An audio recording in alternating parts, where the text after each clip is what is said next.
Amen, amen. Praise the Lord. நல்ல உட்கார்ந்து கொள்ளலாம். கர்த்தர் நல்லவர்.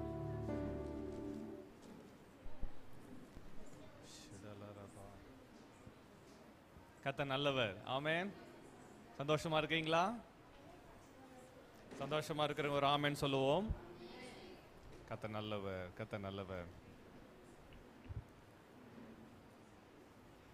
தேவன் நல்லவர். ஆமென். சில வருஷங்களுக்கு பிறகு மேனகாவை பார்ப்பது மிக்க மகிழ்ச்சி. இயேசு நாமத்தில் வாழ்த்துகிற வரவேற்கிறேன். உட்காருமா.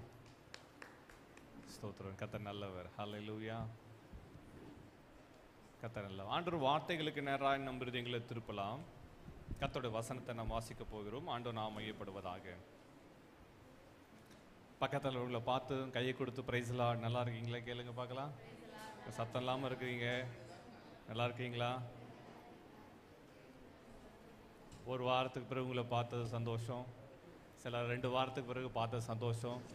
சிலர் மாதத்துக்கு ஒரு முறை பார்ப்பது சந்தோஷம். ஆமென்.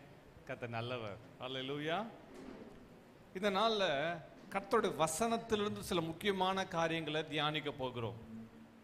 கர்த்தருடைய வார்த்தை, கர்த்தருடைய வசனம் தான் சத்தியம் என்று அழைக்கப்பட்டுள்ளது. ஆமென்.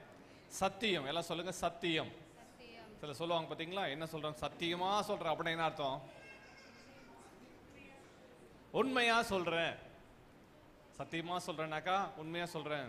சில சத்தியம்லாம் வைப்பாங்க இல்லை? எனக்கு ஞாபகம் இருக்குது, சிறுவனா இருக்கும்போது பள்ளியில் படித்து கொண்டு இருக்கும்போது நண்பர்கள் பேசிக்கொள்வாங்க. ஒவ்வொரு காரியத்தையும் சத்தியம் வைப்பாங்க. வானத்து மேலே சத்தியம், ஒவ்வொரு காரியமெல்லாம் சத்தியம் வைப்பாங்க. ஸோ இன்றைக்கு சத்தியம், சத்தியம்னா நம்ம சத்தியம் வைக்கிறது ப்ராமிஸை குறிக்குது இல்லை?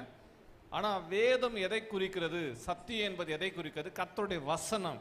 கர்த்தருடைய வசனம் தான் சத்தியம் என்று சொல்லப்படுகிறது. கர்த்தருடைய வசனம் தான் சத்தியம். அப்போ வேதம் சொல்லுகிற சத்தியம் என்ன?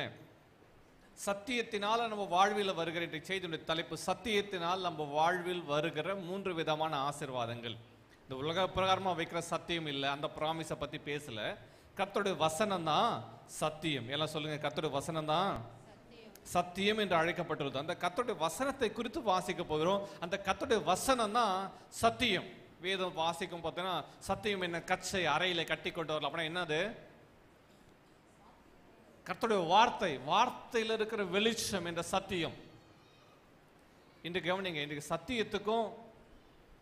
சத்தியத்துக்கும் உலக பிரகாரமான காரியங்களுக்கும் வித்தியாசம் உண்டு. சத்தியம்னாக்கா ஆண்டவர் வசனம், அந்த வசனத்திலிருந்து வருகிற வெளிப்பாடு, அந்த வசனத்தில் வருகிற உண்மை. வேதம் உண்மை என்று எதை சொல்லுகிறது? வேதத்தில் சொல்லப்படுகிற சத்தியத்தை குறித்து நம்ம தியானிக்க போகிறோம். ஒரு ஆமென் சொல்லுங்க பார்க்கலாம். சத்தியனா விளங்கிச்சா? சத்தியனா என்னது? சத்தியனா என்னது? கர்த்தருடைய வார்த்தை. அப்ப கர்த்தருடைய வார்த்தை, அந்த கர்த்தருடைய சத்தியத்தை நாம் அறிந்து கொள்ளும் போது, கர்த்தருடைய வார்த்தையை வாசிக்கும் போது நம் வாழ்வில் நடக்கிற 3 விதமான ஆசீர்வாதங்கள் அல்லது நன்மைகளை குறித்து பார்க்க போகிறோம். பல நேரங்களில் சத்தியத்தை நாம் நோக்காமல் பாரம்பரியத்தை நோக்குகிறோம் இல்ல? எவ்வளவு பேர் நம்புறீங்க அதை? சத்தியத்தை நோக்காமல், சத்தமா சொல்லுங்க. நான் சொல்லும்போது சிலருக்கு கோபம் வரலாம். இதெல்லாம் நம்ம பாரம்பரியங்கள். கர்த்தர் இந்த பாரம்பரியத்தில் கர்த்தர் இல்லை. யூதர்கள் ஒரு நாளைக்கு, கவனிங்க, யூதர்கள் ஒரு நாளைக்கு சிலர் 3 முறை குளிப்பார்களாம், சிலர் 5 முறை குளிப்பார்கள் ஒரு நாளைக்கு. 20க்கும் மேற்பட்ட முறை, 20க்கும் மேற்பட்ட முறை ஹேண்ட் வாஷ் பண்ணுவாங்க. ஏன்னா சுத்தமாக இருக்கணும். இதெல்லாம் அவருடைய பாரம்பரியங்கள்.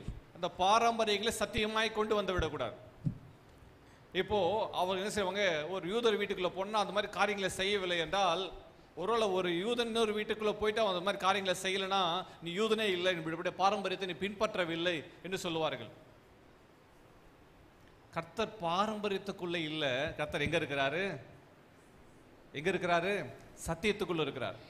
இன்னைக்கு சிலருக்கு நான் சொல்கிற காரியங்கள் இடரெல்லாம் இருக்கலாம், ஆனால் அதுதான் உண்மை என்பதை விளைவிக்கணும். இப்போ மரித்தவர்கள் தெய்வமாய் மாறிவிடுவார்களா? ஒரு கேள்வி சொல்லுங்க. மரித்தவர்கள் தெய்வமா? மனிதன் தான்.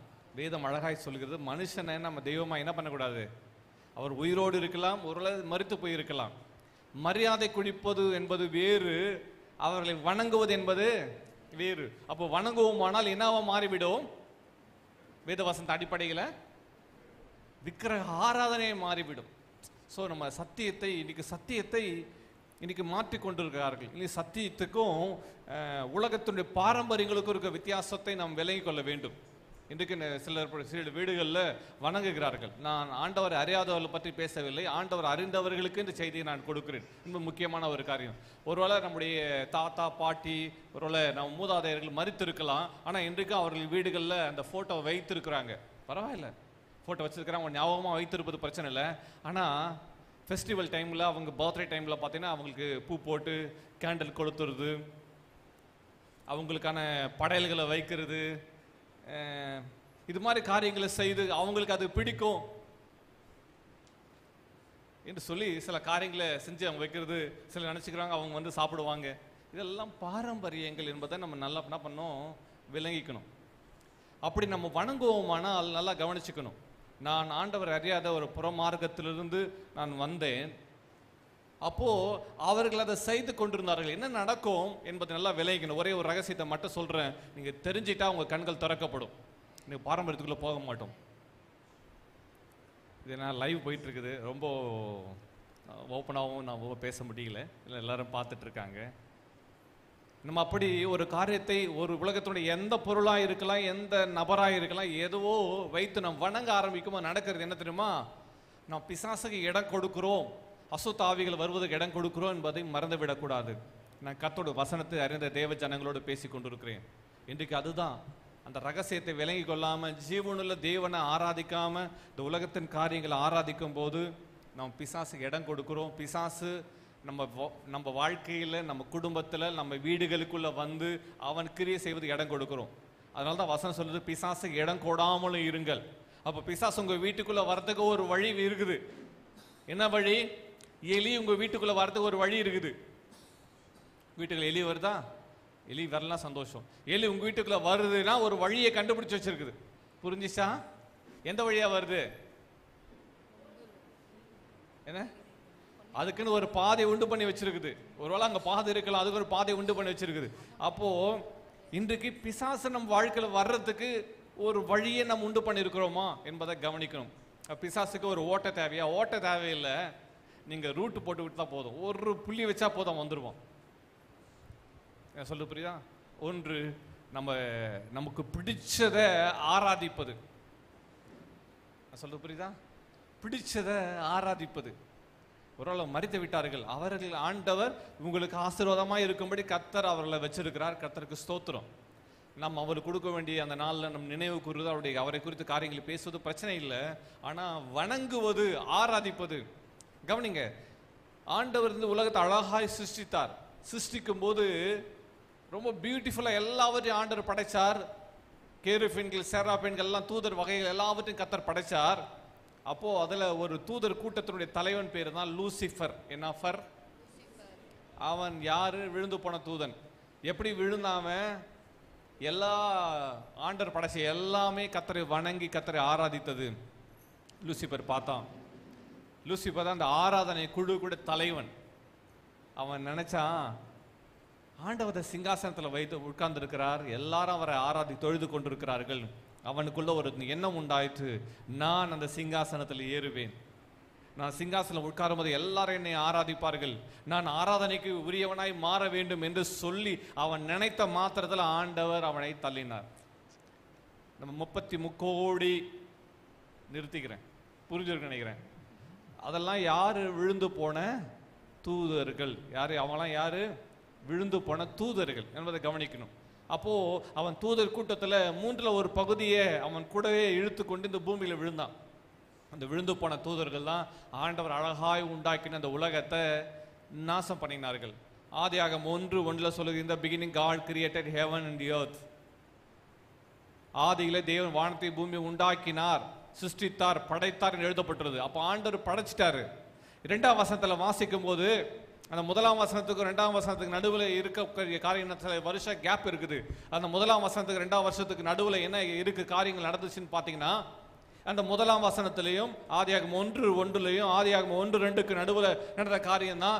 ஆண்டவருடைய சிருஷ்டியாகிய ஆண்டவரை உருவாக்கப்பட்ட அந்த தூதன் என்ன பண்ணான்? லூசிஃபர் தன்னோடு கூட 1/3 தூதர்களை இழுத்து கொண்டு அந்த பூமியில் விழுந்தான். விழுந்து போனவர்கள் தான், அந்த விழுந்து போன தூதர்கள் தான் அசுத்த ஆவிகளாக, சாத்தானாக, இந்த உலகத்தின் அதிபதிகளாக, அந்த பிரபஞ்சத்தின் அந்தகார லோகாதிபதிகளாக, வானமண்டலங்களை பொல்லாத ஆவியின் கிரியைகளாக இருக்கிறார்கள்.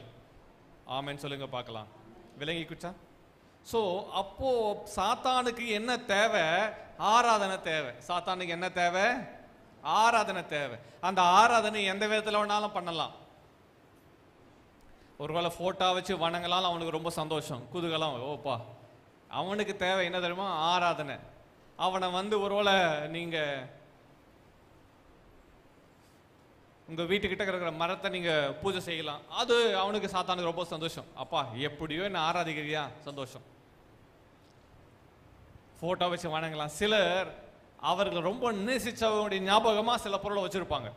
இப்போ மேரேஜ் ஆகிட்டு இருக்கும், ஆனாலும் அவங்க நேசிச்ச, அவங்க ரொம்ப பிடிச்சவங்களுடைய, அவங்களுக்கு பிடிச்ச அந்த கலரையே பயன்படுத்துவாங்க. அவங்க கொடுத்த சில பொருட்கள் கிஃப்ட் வச்சிருக்கோம், அதை பொசஸ் பண்ணி வச்சு அதை அடிக்கடிக்கு எடுத்து பார்த்து கொள்வாங்க. அவங்க சொன்ன வார்த்தை அடிக்கடி டைரியில் படிப்பாங்க. இது ஒரு வகையான ஆராதனை. ஸோ இதுதான் பிசாசு இடம் கொடுக்குறது. பிசாசு பார்க்குறான், ஓ எப்படியோ என்ன ஆராதிக்கிறியா. சிலருக்கு இந்த உலக காரியங்கள், சில உலகத்தினுடைய பணத்தையே எப்பவும் 24/7 பணம் பணம் பணம், 24/7 உலகம் உலகம், ஏதோ ஒரு காரியத்தை ஆராதிப்பது. ஏன்னா சாத்தானுக்கு பிடிச்சது என்னது? ஆராதனை. ஸோ நம்ம எச்சரிக்கையாக இருக்கணும். தான் வேதம் அழகாய் நம்மை சொல்லுகிறது, எச்சரிக்கிறது. கர்த்தர் நம்மை எச்சரிக்கிறார். சத்தியத்தை அறிவீர்கள், சத்தியம் உங்களை விடுதலையாக்கும். சத்தியம், இந்த சத்தியத்துக்கு முரண்பாடாக இருக்கிறது தான் இன்றைக்கு உலகம் போதிக்குது. உலகம் அதை தான் இன்சிஸ்ட் பண்ணுது. இன்றைக்கு உலகம் அதை தான் ஜனங்களுக்கு எடுத்து காண்பிக்கிறது. நம்ம நல்லா விளங்கிக்கணும். சத்தியத்தினால 3 விதமான ஆசீர்வாதங்கள் தேவன் கொடுக்க விரும்புகிறார். அந்த சத்தியம், இன்னும் கொஞ்சம் சில காரியம் சொல்றேனே, இன்னைக்கு சத்தியத்துக்கு முரண்பாடாக நம்ம பாரம்பரியங்களுக்கு உள்ள போகிறோம். இன்னும் பாரம்பரியம் என்ன? சனிக்கிழமை கல்யாணம் பண்ணக்கூடாது, செவ்வாய்க்கிழமையில இருந்த நல்ல காரியங்களும் செய்யக்கூடாது, வச்சா புதன்கிழமை தான் ஒரு பழமொழி என்னது, பொண்ணு கிடைச்சாலும். ஆமாம், இதெல்லாம் நாட்கள். வேதம் அழகாக சொல்லுது, 7 நாளை ஆண்டவர் ஈக்குவலாக தான் படைச்சாரு. நம்ம தான் அதை உண்டாக்கிட்ட நல்ல நேரம் கெட்ட நேரம் உங்களுக்கு தெரியும். அதுக்குன்னே கேலண்டர்கள் வருது. தேவ ஜனங்கள், ஆண்டவர் அதை ஜனங்களோடு பேசி கொண்டிருக்கிறேன். தேவ ஜனங்களாய் நாம அதற்குள்ள போக விடக்கூடாது. அதுக்கு பின்னாடியே ஒரு காரியம் இருக்குது, டிமானிக். அந்த காரியங்களுக்கு பின்னாடி அந்த நாட்கள், அந்த நேரம், இதெல்லாம் குறிக்கிறாங்க பார்த்தீங்களா? இதுக்கு பின்னாடி ஒரு டிமானிக். ஸோ கர்த்தர் படைச்ச 24/7 ஆண்டவர் உன் வாழ்க்கையில் கெட்ட நேரம் ஒன்று வச்சிருக்காரா? இல்லவே இல்லை. தேவன் படைத்தெல்லாம் நல்லதா இருக்குது வேதம் சொல்லுகிறது. ஸோ தேவன் படைத்தவைகளை, தேவன் நமக்கென்று கொடுத்தவைகளை எல்லா நேரங்களும் நல்ல நேரங்கள் என்று நம்ம விளங்கிக்கணும். ஆமே ஆமே அல்லேலூயா. ஸோ அந்த நேரம் பார்க்குறது, நாள் பார்க்க, வேதம் அழகாக சொல்லுகிறது.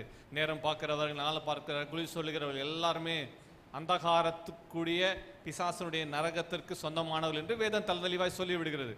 அதான் சொல்லிடுச்சு. ஸோ அதனால் நீங்கள் நானும் விழிப்பாக இருக்க வேண்டும். ஆமே. அது மாத்திரம் இல்லை, இந்த கல் எனக்கு ராசி, ராசி உனக்கு யாரு சொன்னது? கொஞ்சம் யோசி.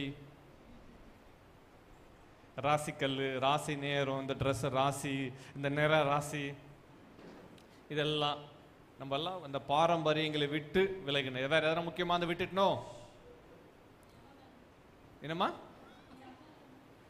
ஆமா, அதுல எல்லாம் வந்துடுதுமா.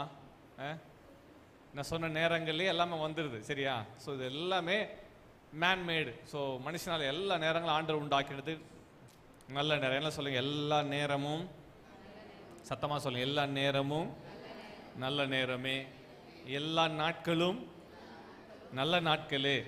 இதெல்லாம் நம்ம பாரம்பரியங்கள் என்பதை நம்ம விளங்கிக்கணும். சத்தியம் அதில் இல்லை என்பதை விளங்கிக்கணும். சரியா? அடுத்தது முக்கியமாக வேற ஏதாவது விட்டுட்டேன்னு நினைக்கிறேன். அதெல்லாம் ஆமாம், அதை சொல்கிறல, அதுதான் கொஞ்சம் யோசி. ராசியா கொஞ்சம் யோசி. சத்தியத்துக்கு கர்த்தருடைய அறிஞ்ச ஜனங்களோட வார்த்தையை, கர்த்தருடைய வேதத்தை வைத்திருக்கிற ஜனங்களோடு பேசி கொண்டிருக்கிறேன் என்பதை நீங்கள் விளங்கிக்கணும். ஸோ அதற்குள் நீங்கள் போகாதபடிக்கு நீங்கள் விலகி இருக்கும்படி கேட்குறேன். அது ஒவ்வொன்றுக்கு பின்னாடி ஒரு சேட்டானிக் ட்ராப் இருக்கு என்பதை நம்ம விளங்கணும். ஸோ கர்த்தர் உங்களுக்கு கிருபை செய்வாராக. இப்போது ஆண்டு வார்த்தைக்குள்ள வரலாம். சத்தியத்தை நான் அறிந்து கொள்வதனால் அல்லது சத்தியத்தை நான் கடைபிடிப்பதனால் என் வாழ்வில் வருகிற ஆசீர்வாதங்கள் என்ன, சத்தியத்தினால் கிடைக்கிற ஆசீர்வாதங்கள் என்ன எடுத்துக்கொள்ளலாம். யோவான் எழுதின சுவிசேஷம் 8ஆம் அதிகாரம் 32ஆம் வசனத்தையும் 36ஆம் வசனத்தை வாசிக்கலாம். யோவான் 8:32-36 வாசிக்கலாம். சத்தியத்தை அறிவீர்கள், சத்தியம் உங்களை விடுதலையாக்கும் என்றார். ஆகையால் குமாரன் உங்களை விடுதலையாக்கினால் மெய்யாகவே விடுதலையாவீர்கள். வசனத்தை மறுபடியும் வாசிக்கும்படி கேட்கிறேன். சத்தியத்தையும் அறிவீர்கள், சத்தியம் உங்களை விடுதலையாக்கும் என்றார். ஆகையால் குமாரன் உங்களை விடுதலையாக்கினால் மெய்யாகவே விடுதலையாவீர்கள். இந்த வசனத்துல வாசிக்கும் போது அழகாய் சொல்லப்பட்டிருக்கு, சத்தியத்தையும் அறிவீர்கள், சத்தியம் உங்களை விடுதலையாக்கும் என்றார். 36ஆம் வசனத்தை வாசிக்கலாம். ஆகையால் குமாரன் உங்களை விடுதலையாக்கினால் மெய்யாகவே விடுதலையாவீர்கள். குமாரன் உங்களை விடுதலையாக்கினால் மெய்யாகவே விடுதலையாவீர்கள். சத்தியத்தை அறிவீர்கள், சத்தியம் உங்களை விடுதலையாக்கும். குமாரன் உங்களை விடுதலையாக்கினால் மெய்யாகவே விடுதலையாவீர்கள். சத்தியம், முதலாவது சத்தியத்தை அறிந்து கொள்வதனால் அல்லது சத்தியத்தை நாம் கடைபிடிப்பதனால். சத்தியம் என்பது என்னது? கர்த்தருடைய வசனம், கர்த்தருடைய வார்த்தை. அந்த வார்த்தையை பற்றி கொள்வதனால், வார்த்தை பிடித்துக் கொள்வதனால் நம்ம வாழ்க்கை என்ன வருது தெரியுமா? எல்லாம் சொல்லுங்க, என்னது? சத்தமா சொல்லுங்க, என்னது? விடுதலை. எல்லாம் சொல்லுங்க, என்னது? விடுதலை. இவ்வளவு நேரம் சொன்ன காரியத்தை கர்த்தருடைய வசனத்தின் படி வைத்து பார்ப்பீங்கன்னா உங்களுக்கு விடுதலை. நம்ம செய்கிற ஒவ்வொரு காரியங்களும் இந்த தேசத்துல பாரம்பரியத்துக்கு அளவே இல்லை. பாரம்பரியத்துக்கு இந்த தேசத்துல என்ன இல்லை? அளவே இல்லை. எல்லாவற்றுக்கும் பாரம்பரியம். ஆமாவா? சாப்பாடு செய்யறதுல இருந்து, எந்த நேரத்தில் என்னென்ன சாப்பாடு செய்யறதுல இருந்து பாரம்பரியத்தை வச்சிருக்கிறோம். ட்ரெடிஷன்ஸ், அந்த ட்ரெடிஷன்ஸ், அந்த பாரம்பரியத்தை எப்போ அதிகமாக பார்க்கலாம் தெரியுமா? கல்யாணத்தில். சொல்லுங்க, கல்யாணத்தில், இந்த பர்த்டே பார்ட்டிஸில் கேர்ள்ஸ் முப்பெழுது அந்த அந்த அந்த காரியங்களில், அப்புறம் அடக்கத்தில் பாரம்பரியத்துக்கு அளவே இல்லை. எங்க ஊர்ல இப்படிதான் செய்வாங்க. எல்லாவற்றுக்கும் நீ செஞ்சுட்டு போமா, பிரச்சனையே இல்லை, நான் இப்படியா செய்ய முடியும். அதற்காக எத்தனையோ ஆயிரங்களை எவ்வளோ வீண் விரயமா செய்து கொண்டிருக்கிறோம். வேதம் தளந்தெளிவாய் சொல்லுகிறது, சத்தியத்தை அறிவீர்கள், சத்தியத்தை என்ன பண்ணுவீர்கள்? அறிவீர்கள், சத்தியம் உங்களை விடுதலையாக்கும். டெலிவரன்ஸ், ரிடெம்ப்ஷன், மீட்பு கொடுக்குதான், விடுதலை கொடுக்குதான், சுகத்தை கொடுக்குது, ஆரோக்கியத்தை கொடுக்குது. இன்றைக்கு சிலர் அப்படி செய்து கொண்டிருக்கிறாங்க. செய்கிறவங்கள்ட்ட சிலர்கிட்ட சொல்ல முடியும், கேட்கலன்னா உனக்கு என்னம்மா, உனக்கு அந்த காலத்திலிருந்து எல்லாம் செஞ்சிட்டு இருக்கோம், நீ புதுசாக வந்து சொல்கிறேன். சிலர்கிட்ட சொல்லி சத்தியத்தை சொல்லி புரிய வைக்க முடியுமா? புரிய வைக்க முடியாது. அவர்கிட்ட சிலர்கிட்ட போராட முடியாது. விட்டுருங்க. அதுக்குள்ள நான் உடந்தை ஆகக்கூடாது, அதுக்குள்ள நான் இணைந்து கொள்ளக்கூடாது. அவர்கள் செய்கிற அந்த காரியத்துக்குள்ள நான் சேர்ந்து விடக்கூடாது. எச்சரிக்கையா இருக்கணும். ஒரு ஆமேன் சொல்லுங்க பார்க்கலாம். அவங்க ஆராதிக்கிறதுல பிசாசு வருது, அந்த பிசாசு வந்து என்ன, எச்சரிக்கையா இருக்கணும். ஒரு ஆமேன் சொல்லுங்க பார்க்கலாம்.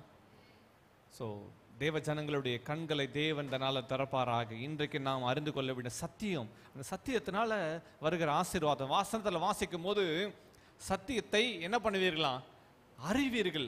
அப்போ இன்றைக்கு நம்ம வாழ்வில் நாம் சத்தியத்தை அறிவில்லாம நம்ம செய்து கொண்டிருக்கிறோம். அறியாததுனால தான் இன்னைக்கு விடுதலை இல்லை. எல்லாம் சொல்லுங்க, நம்ம வாழ்க்கையில் ஏன் விடுதலை இல்லை? சத்தியத்தை இன்றைக்கு நம்ம அறியாது இருக்கிறோம், அதனால் விடுதலை இல்லை. விடுதலை இல்லாம, அப்படி விடுதலை இல்லைன்னு அர்த்தம் கட்டப்பட்டிருக்கிறோம். இன்றைக்கு சிந்தையில கட்டப்பட்டிருக்கிறோம், நம்ம செயல்களில் கட்டப்பட்டிருக்கோம். சில பார்த்தீங்கன்னா சில புது ட்ரெஸ் எடுத்து போடுவாங்க, ஆனாலும் ஒரு கட்டுகள், ஏதோ ஒரு காரியம் என்ன செஞ்சாலும், என்னப்பா எப்படி எடுத்து செஞ்சுட்டேன், என்னுடைய பாரம்பரியம் என்ன, இப்படி செய்யலாமா, எல்லாவற்றும் கட்டுப்பாடுகள். ஆனால் ஆண்டு வசனம் நம்ம கட்டுக்குள்ள என்னது, அந்த ஒரு கட்டுகளுக்குள்ள வைக்க கர்த்தர் விரும்பல. கர்த்தர் நம்ம விடுதலையாக இருக்கும்படி கர்த்தர் அழைச்சிருக்கிறார். ஆமென். அதான் ஆண்டு வசனம் சொல்லுகிறது, சத்தியத்தை அறிவீர்கள், சத்தியம் உங்களை விடுதலையாக்கும். அப்போ அந்த சத்தியம் யாரு வேதம் சொல்லுங்க சத்தியம் யாரு? குமாரன் தான். தேவகுமாரனா இயேசு கிறிஸ்து தான் சத்தியம். அப்போ கர்த்தரோட வார்த்தையை அறியும் போது நம்ம கர்த்தரை அறிந்து கொள்கிறோம். அவர் நமக்கு என்ன கொடுக்கிறாரு? என்ன கொடுக்கிறாரு? விடுதலை, ட்ரூத். அவதான் ட்ரூத். அப்போ அந்த சத்தியத்தை அறிய வேண்டும். ஆனால் தினதோறும் சத்தியத்தை வாசிக்கணும், வேத வசனத்தை வாசிக்கணும். தினதோறும் பைபிள் ரீடிங் ரொம்ப முக்கியம். ரீடிங். ரெண்டாவது மெடிடேஷன். தினந்தோறும் வேத வசனத்தை வாசிக்கணும். அடுத்தது என்ன பண்ணணும்? தியானிக்கணும். இன்றைக்கே நம்ம சும்மா படிச்சுட்டே போயிடுறோம். படிச்சதவைகளை கொஞ்சம் நிறுத்திட்டு, படிச்சு முடிச்ச பிறகு நிறுத்திட்டு, கர்த்தர் இன்றைக்கு இந்த வசனத்தை கொண்டு என்னோட என்ன பேசினார், கர்த்தர் என்ன பேசுகிறார், நான் கடைப்பிடிக்க வேண்டிய பின்பற்ற வேண்டிய வார்த்தைகள் என்ன என்பதை நம்ம தியானிக்கணும். தினதோறும் இன்றைக்கு வார்த்தைகளை, கர்த்தருடைய வசனத்தை படிக்கிறதும் இல்லை, தியானிக்கிறதும் இல்லை. கர்த்தருடைய வசனத்தை கிரமமா படிச்சு தியானிக்க வேண்டும் என்று கர்த்தருடைய வசனம் சொல்லுகிறது. ஆமென். ஒரு ஆமென் சொல்லுங்க பார்க்கலாம். ஆமென். கர்த்தருடைய வசனம் தான் நமக்கு விடுதலை கொடுக்குதான். ரொம்ப அழகா இந்த வார்த்தை எழுதப்படும் போது, அந்த பகுதியில் வாசிக்கும் போது, யூதர்கள் இயேசுவிடத்துல வந்து, நீங்க பாரம்பரியம் பார்த்தீங்கன்னா, யூதர்கள் பாரம்பரியத்தில் நம்பர் 1 யாருன்னா யூதர்கள் தான். எல்லாம் சொல்லுங்க, பாரம்பரியத்துக்கு நம்பர் 1 யார் தான்? யூதர்கள். இன்னைக்கு இந்தியாவில் இருக்கிற பாரம்பரியத்தினுடைய 75% கொண்டு வந்தவர் யார் தெரியுமா? யூதர்கள் தான். யாருக்கெல்லாம் தெரியும் அது? இந்தியாவை மட்டுமல்ல, உலகத்தில் இருக்கிற பாரம்பரியத்தினுடைய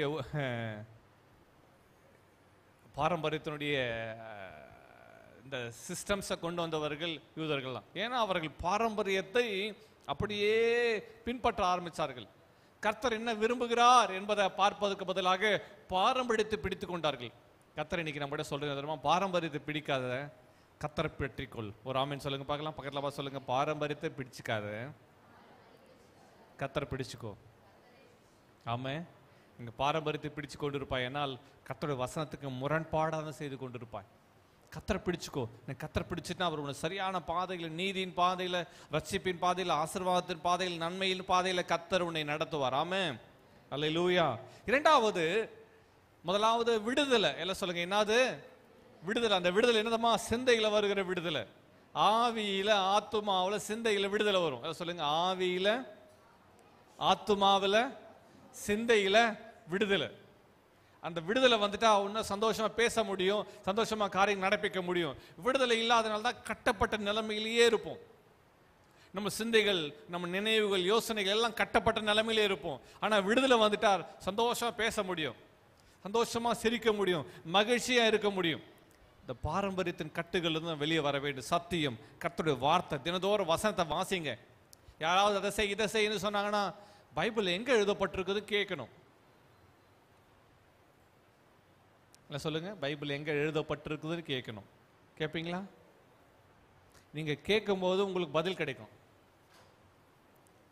நீங்க கேட்கல, பல நேரங்களில் நம்ம கேட்கறதுக்கு ஒரு முறை இருக்குது. பொறுமையா, இது பைபிள் எங்க எழுதப்பட்டிருக்குது? ஒரே ஒரு கேள்வி மட்டும் கேட்கறேனே.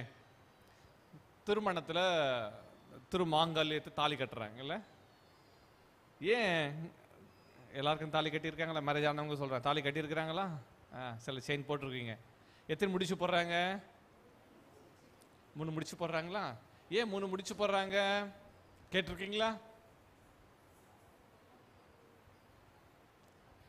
5 முடிச்சு போடலாமே.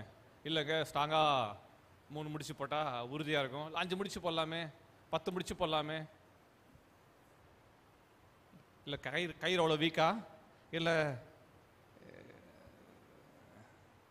சென்சிட்டிவான காரியம் தான் இல்லை. ஆனால் நீ கேளுங்க, உங்களுக்கு பதில் கிடைக்கும். அப்போதான் ஒருத்தரும் ஒரு கதை சொல்லுவாங்க பாரு, அந்த கதைக்கு அளவே இல்லை. நான் சொல்றது புரியுதா? எக்ஸாம்பிள் சின்ன ஒரு ஸ்மால் திங் தான், ஆனால் அதுக்கு பின்னாடி நிறைய ஸ்டோரிஸ் வச்சிருக்கிறாங்க. இன்றைக்கு பாரம்பரியத்துக்கு பின்பாக போய்விடக்கூடாது என்பதை நான் காட்ட விரும்புகிறேன். கர்த்தருடைய வசனம் என்ன சொல்லுகிறது? வாழ்க்கை கொடுத்தவர் கர்த்தர், அவர் தான் வாழ வைக்கிறார். ஆமே, வாழ்க்கை துணை அவர் தான் கொடுத்தாரு. கயிறு முக்கியமா, கணவர் முக்கியமா? கமான் சொல்லுங்க, கயிறு முக்கியமா, கணவர் முக்கியமா? இப்போ கணவர் உயிரே எல்லாம் இருக்குது. இதை தான் அவங்க கண்கள் திறக்க விரும்புகிறார் கர்த்தர். புரிஞ்சுச்சா? கணவர் உயிர் எங்க இருக்குது? நிறைய பேர் தான் நினைச்சுக்கிறாங்க, எங்க இருக்குது? கைத்துல இல்லம்மா, உன் கழுத்துல போட்ட சுருக்கு கயிறுல இல்ல, கத்ததான் ஜீவனை கொடுக்கிறவர், பாதுகாக்கிறவர். ஆமே ஆமே, சத்தமா சொல்ல மாட்டீங்களே. ஆமே. கர்த்தரும் கண்களை திறவு, பாரம்பரியத்திற்குள்ள சென்று விடாதிருங்கள். அதை வெளிப்பாடு கொடுக்க விரும்புகிறேன். ஒருவேளை திருமணத்திற்கு அடையாளமாய் செய்யப்படுகிறது. கவனிங்க, நம்ம சபையில திருமண ஆராதனை நடக்குது. அது திருமணம் முடிந்த பிறகு இவர்களுக்கு அடையாளம். கவனிங்க, அது ஒரு அடையாளம். அதை ஆராதனை செய்யக்கூடாது. அது ஒரு என்னது? அடையாளம். ஒரு அடையாளத்தின் வெளிப்பாடு. நல்லா கவனிச்சுக்கணும், அதை தான் சொல்ல விரும்புகிறேன். ஒரு அடையாளத்தின் வெளிப்பாடு. இவரை திருமணம் முடித்திருக்கார் என்பது ஒரு அடையாளம். ஒரு இடத்துல கவனிங்க, ஒரு கூட்டத்தில் இப்படி பேசும்போது ஒருத்தர் இப்படி சொன்னார், சரிங்க, இவர் என்னை திருமணம் செய்திருக்காரு, என் கழுத்துல இப்படிப்பட்ட கயிறை நீங்க போட்டுட்டீங்க, என்ன அவர் திருமணம் முடிச்சிருக்காருன்னு சொல்லிட்டு அவர் கழுத்துல ஒண்ணுமே இல்லையேன்னு கேட்குது அந்த அம்மா. நல்ல கேள்வியா? எவ்வளவு பேர் சொல்றீங்க நல்ல கேள்வியா? சில பாதி கவனிக்கலீங்க. புரிஞ்சுச்சா நான் கேட்ட கேள்வி? ஏன் கழுத்துல திருமண கயிறு போட்டீங்க, அதனால என்னை பார்க்கறவங்கள இவருங்க திருமணம் முடிஞ்சிச்சு, இவரோட முடிஞ்சிருக்கு, யாரோ ஒருத்தரோட திருமணம் முடிஞ்சிருக்கு, எல்லாம் அடையாளமா நான் போட்டிருக்கிறேன். ஆனா என்ன இவர் திருமணம் முடிச்சிருக்காருன்னு இவர் கழுத்துல என்ன இல்லை? அடையாளம் இல்லையே. அங்க இருக்கிற அந்த ஊர் ஜனங்க, அங்க பெரியவர்கள் எல்லாம் மிதி விழுங்கி என்னது விழி பிதுங்கி நிற்கிறார்கள். ஒன்னும் சொல்றதுக்கு தெரியல. அதெல்லாம் தேவையில்லை. அப்போ அந்த பெண் தைரியமா பேசுகிறது. ஸோ அப்போ நான் சில அடையாளங்களை, திருமணம் முடிச்சதுக்கான சில அடையாளங்களை என்னுடைய சரீரத்தில் பார்க்கணும்னு விரும்புறீங்க. இந்த பாரம்பரியமா வச்சிருக்கிறீங்க. ஓகே, நான் அதை கட்டுப்படுகிறேன். அந்த பாரம்பரியத்தில் பாதியாவது இவரிடத்துல இருக்கணுமே. பேசி பேசி பாரம்பரியத்தை பேசி அப்படியே இருக்குது, எல்லாம் பேசிட்டு இருக்கிறாங்க. அந்த பெண் என்ன செஞ்சது தெரியுமா? நீங்க செய்யலாம் பரவாயில்ல, என் கணவருக்கு நான் பாரம்பரியத்தை நான் கடைபிடிக்கிறேன் என்று சொல்லி என்ன சொல்லிச்சு, எல்லாம் ப்ரீ பிளான் பண்ணிடுச்சு. சொந்தக்காரங்க எல்லாம் இருக்கிறாங்க. திருமணம் முடிஞ்ச சில மாதங்கள் நடந்தது. சொந்தக்காரங்க எல்லாம் வந்திருக்கிறாங்க விசேஷத்துக்கு. கொண்டு வர சொல்லி அவங்க ஃப்ரெண்ட்ஸ் எல்லாம் கொண்டு வந்து வச்சிருக்க. அதே மாதிரி கொண்டு போய் என்ன பண்ணிச்சு, எல்லாம் பார்க்குறீங்களே. சரி, கதை சொல்லட்டோமா வேணா? ஃபுல்லா நம்மளை ஏற்றுக்கொள்ள முடியுமா இல்லையான்னு தெரியல. ஆனா இன்றைக்கு பாரம்பரியங்கள், அந்த பெண் என்ன செய்ய தெரியுமா? அதே போல அவருக்கு வட மாநிலத்தில் நடந்த சம்பவம்.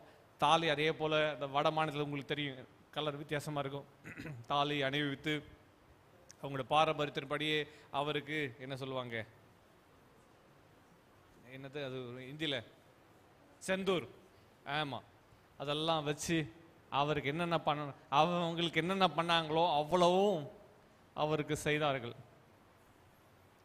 அவங்க ரெண்டு பேரும் இப்பதான் நாங்க இதே போல நான் இருக்கிறேன், அவர் இதே போல இருப்பாரா? அவருக்கு என்ன சொல்றதுன்னே செய்கிறதுன்னு தெரியல. பாரம்பரியங்களை கவனிங்க.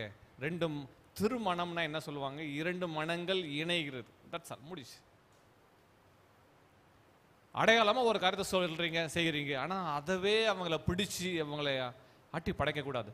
பாரம்பரியம் நம்மை கர்த்தர் வசனத்துக்கு நேரம் நடத்துகிறதா? கர்த்தருடைய வசனத்தை விட்டு விலக பண்ணுகிறதா? இன்றைக்கு பாரம்பரியங்கள் நம் வாழ்க்கையின் பெரும் பகுதி எடுத்துக்கொள்ளுகிறது. எச்சரிக்கையா இருக்கணும். ஓகே, கர்த்தருடைய வசனத்துக்குள்ள வரலாம். சத்தியத்தினால கிடைக்கிற ஆசீர்வாதங்கள், அந்த 3 வித ஆசீர்வாதம். நம்பர் 1, கர்த்தர் கொடுக்கிற ஆசீர்வாதம் என்னது? சத்தியம் விடுதலை கொண்டு வருகிறது. என்ன சொல்லு? சத்தியம் என்ன கொண்டு வருது? விடுதலை கொண்டு வருகிறது. அந்த விடுதலை வந்துட்டா நீங்க எவ்வளவு வெயிட்டா போட்டுக்கணும்னு அவசியம் இல்லை. எதுக்கும் அடிமை என்பது இல்லை. அது மனதினால் வருகிற உடன்படிக்கை. அது உடன்படிக்கை. வசனம் அதான் சொல்லுகிறது. திருமணம் என்பது என்னது? உடன்படிக்கை, கவர்னன்ட். 2 கரங்கள் பிடிச்சு உடன்படிக்கை பண்றது. மணமகன் மணமகளுக்கு 2 பேருக்கு நடுவில் உடன்படிக்கை. அவ்வளவுதான், முடிஞ்சிச்சு. அந்த உடன்படிக்கையில் அவள் நினைத்திருக்கணும், அவ்வளவுதான். அதை விட்டு விட்டு இன்றைக்கு பாரம்பரியத்தை பின்பற்றி கொண்டிருக்கிறோம். 2வது, கர்த்தருடைய வசனத்தினால் நம் வாழ்வில் வருகிற 2வது ஆசீர்வாதம் என்ன தெரியுமா? பரிசுத்தம். எல்லாம் சொல்லுங்க, என்னது? சத்தியத்தினால பரிசுத்தம். இப்போ சத்தியத்தை அறியாதனால நம்மையும் அறியாம நாம விக்கிரக ஆராதனைக்குள் சென்று விட்டோம். விக்கிரக ஆராதனை, பாரம்பரியத்தை ஆராய்ச்சி கொண்டிருக்கிறோம். மனுஷனுடைய முரண்பாடான காரியங்களை ஆராய்ச்சி கொண்டிருக்கிறோம். உலகத்தின் வழிபாடுகளை ஆராய்ச்சி கொண்டிருக்கிறோம். ஆனா கர்த்தருடைய வசனத்தினால் நம்ம வாழ்வில் வருகிற காரியம் என்ன தெரியுமா? பரிசுத்தம். எல்லாம் சொல்லுங்க, என்னது? பரிசுத்தம். கர்த்தர் நம்மை பரிசுத்தமாக்க விரும்புகிறார். யோவான் சுவிசேஷம் 17ஆம் அதிகாரம் 17. John 17:17. யோவான் 17:17 வாசிக்கலாம். உம்முடைய சத்தியத்தினாலே அவர்களை பரிசுத்தமாக்கும். உம்முடைய சத்தியத்தினாலே அவர்களை பரிசுத்தமாக்கும். உம்முடைய வசனமே சத்தியம். உம்முடைய வசனமே சத்தியம். Sanctify them by your truth. Your word is truth. உம்முடைய வசனம் தான் சத்தியம் ஆண்டவரே. சாங்டிஃபை பண்ணுங்க, அவங்கள சுத்தமாக்குங்க. அவங்க வாழ்வில் இன்றைக்கு அசுத்தம் நிறைந்து இருக்கிறது. கர்த்தருடைய வசனம் தான் நம்ம சுத்தமாக்கும். இவைகள்லாம் நம்ம வாழ்க்கையில் இருக்கிற கவனிங்க. ஏன் மரத்தினுடைய இலைகள் எல்லாம் விழுந்து எப்படி குப்பையாக இருக்குதோ அதே போல் இன்னைக்கு நம்ம வாழ்க்கையில் மனிதர்கள் போட்ட அந்த பாரம்பரியங்கள் எல்லாம் குப்பைகள் உள்ளத்தில் சிந்தைகள் எல்லாம் நிறைஞ்சு இருக்குது. கர்த்தர் இன்றைக்கு நம்மை பரிசுத்தமாக்க விரும்புகிறார். ட்ரூத், சத்தியத்தினாலே. எல்லாம் சொல்லுங்க, எதனாலே? சத்தியத்தினாலே. எனக்கு நினைவாக அடிக்கடிக்கு நான் நினைவுக்குற ஒரு காரியம், ஒரு ஊழியர், ஒரு குரூப் ஆஃப் பாஸ்டர்ஸ், ஒரு குரூப்பான ஒரு குழு நிறைஞ்ச ஒரு பாஸ்டர்ஸ் ஒரு நாள் இடத்துல பேசிக்கொண்டிருந்தால், முக்கியமான ஒரு கூட்டம். அந்த இடத்துல பேசி கொண்டிருக்கும் போது நான் அன்றைக்கு ஒயிட்டு போடல, ஒயிட் ஷர்ட்டு போடல. ஆனால் அவர் என்கிட்ட பேசி கொண்டிருக்கும் அந்த பாஸ்டர் சொல்கிறாரு, நீங்கள் பாஸ்டர், நீங்கள் ஒயிட்டு போடல, கலர் போட்டிருக்கிறீங்க, அதனால் நீங்கள் அசுத்தம்ட்டார். அடுத்தது அவர் கூட வந்திருக்க ஒரு பாஸ்டர், அவர் மேலே ஒயிட்டு போட்டிருக்கா, கீழே ஒயிட்டு போடல, அவர் ஆஃப் ஒயிட், ஆஃப் பாதி பரிசுத்தம் அப்படி சொல்லிட்டார். பேசி கொண்டிருக்கிறாங்க. எனக்குரிய அந்த ஆர்குமெண்ட் எவ்வளோ நேரம் போயிட்டு இருக்குன்னா, நான் எல்லாவற்றுக்கும் பொறுமையாக ஆன்சர் பண்ணிட்டு இருக்கேன். 1 மணி நேரம் அந்த ஆர்குமெண்ட் சென்றது. இந்த ஆர்குமெண்ட் எல்லாம் முடிஞ்சது. அப்படி பைபிளில் இப்படி சொல்லுகிறது, அப்படி சொல்லுகிறது, வெள்ளை துணி இப்படியெல்லாம் வேதம் சொல்லுகிறது, எல்லாவற்றையும் பேசி கொண்டிருந்தார். எல்லாம் பேசிகிட்டு இருந்தார். நாங்கள் எல்லாவற்றுக்கும் கேட்டிருந்தேன், சில காரியங்கள் ஆன்சர் சொன்னேன், ஒவ்வொன்றுக்கு பற்றி சொல்லிட்டு இருந்தேன். கடைசியில் முடிவில் நான் அவர்கிட்ட பேசின ஒரு காரியம், அவர் என்னோட பேசின ஒரு காரியம், நான் பாஸ்டர் இவ்வளோ கேள்விகளை கேட்டீங்க, நான் வேதத்தில் சொல்கிறேன், பரலோகத்திற்கு இந்த ஒயிட் ட்ரெஸ் பரலோகம் போகுமா, இல்லது என் ஆத்துமா பரலோகம் போகுமா? சொல்லுங்க. அதே கேள்வி உங்ககிட்ட கேட்குறேன். ஆத்துமா பரலோகத்துக்கு போகுமா, இல்ல ஒயிட், அது ஒயிட் அண்ட் ஒயிட் பரலோகம் போகுமா? பரலோகத்துக்கு தேவை ஆண்டவர் பார்க்கறது எதை? ரட்சிக்கப்பட்டிருக்கிற ஆத்துமாவா? என்ன விசுவாசிக்கிறாளா? ஞானஸ்நானம் எடுத்திருக்காங்களா? அவ்வளோதான். நீ ஒயிட் போட்டிருக்கிறியா, பிளாக் போட்டிருக்கியா, ரெட்டு போட்டிருக்கிறியா? கவனிங்க, நான் கர்த்தரோட ஊழியக்காரனாய் தாழ்மையோடு உங்களுக்கு சொல்கிறேன், பாஸ்டருக்கே இந்த நிலைமைன்னா உங்களெல்லாம் எண்ணெயில் போட்டு ஃப்ரை பண்ணி எடுத்துருவாங்க. இந்த கலர் போட்டிருக்கிறீங்க பார்த்தீங்களா? நான் அப்போவே ஒரு தீர்மானம் எடுத்தேன், எப்போவுமே எந்த இடத்துலையுமே இந்த அவுட் சைடு நிறத்திற்கு நம்ம என்ன கொடுக்கக்கூடாது, முக்கியத்துவம் கொடுக்குறது. கர்த்தர் எதுக்கு முக்கியத்துவம் கொடுக்குறாரு? ஆத்துமா. உன் இதயம் கர்த்தரோடு இருக்குதா, அதுதான் முக்கியம். சொல்ல புரிய, நிறம் முக்கியம் அல்ல. நீட்டாக ட்ரெஸ்ஸு போடணும், சுத்தமாக ட்ரெஸ்ஸு போடணும், நிறம் முக்கியம் இல்லை. இன்னைக்கு ஒயிட் அண்ட் ஒயிட் போட்டாதான் இந்த காரியம். இன்னும் நிறைய காரியங்கள் இருக்குது, நான் அதை சொல்ல விரும்பலை. மீசை வச்சா தோல் உரிக்கப்படாத கிறிஸ்தவன், மீசை எடுத்துடணும். பிரதர் பரிசுத்தமாக இன்னும் கிளீன் ஷேவில் வரணும், பரிசுத்தமாக இருக்கணும். முடியெல்லாம் ஷார்ட்டாக கட் பண்ணி மீசெல்லாம் எடுத்து ஒயிட் அண்ட் ஒயிட்டு அப்படி போட்டாதான்.